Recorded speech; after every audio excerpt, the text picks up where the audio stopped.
This week we're in the Big Apple, New York City. 22 million people live in metropolitan New York, 8 million alone right here in Manhattan. Now we're here in New York this week, among other things, to check out the New York Auto Show. We're also going to welcome a new sponsor, Michelin, to the motoring family. We'll tell you more about that later. But first, as we all know, Toyota is very quickly getting ready to overtake General Motors as the world's #1 automaker. But a lot of young people, they call them Generation Y, still think a lot of Toyotas look the same. Now the company, of course, is trying to change that image, and this week we're going to check out a vehicle that Toyota thinks will not only appeal to young people, but they also believe it will take another big bite out of the domestic market.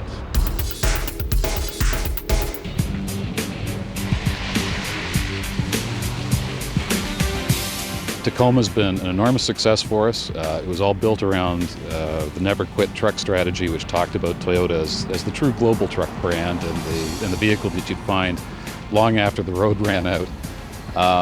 But we knew that there was a hardcore of Toyota fans out there who had been driving Land Cruisers and wanted to see us get back into a true off-road vehicle.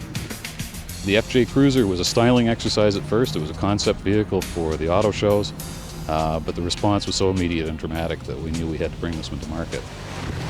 I think it's time Toyota put some style into its sport utility vehicles. I mean, they've had a lot of very bland, dull-looking trucks in a segment that's increasingly defined by, well, you've got to look at General Motors' Hummer division, which really goes after that bold look.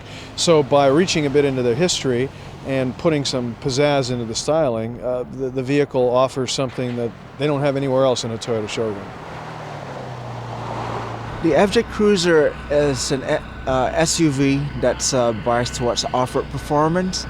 It's built on a leather frame, a fully boxed frame with 7 cross members. It's got independent front suspension, it's got rear solid axle. It comes with one engine, which is a 4-liter V6, and puts out 239 horsepower and 278 pound-feet of torque. And in the cargo area, the rear door swings open away from the curb.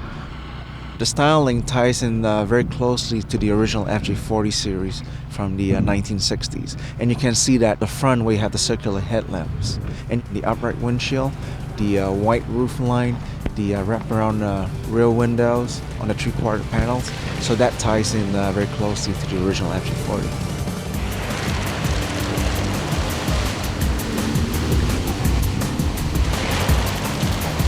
It's a true off-road vehicle. It's got big knobby tires. It's very noisy on the highway. There's a lot of wandering, at higher speeds, simply because of you've got a very high center of gravity vehicle with very aggressive off-road tires. So if you are looking for an urban adventure vehicle, this is probably the wrong vehicle. If you want to make a styling statement, if you're a skier, a cottage goer, this is a kind of vehicle that will grab a lot of attention. So really, for the buyer of an FJ, really needs to think about, am I looking for making a statement, or am I looking for true urban comfort? This vehicle, we're very excited about it.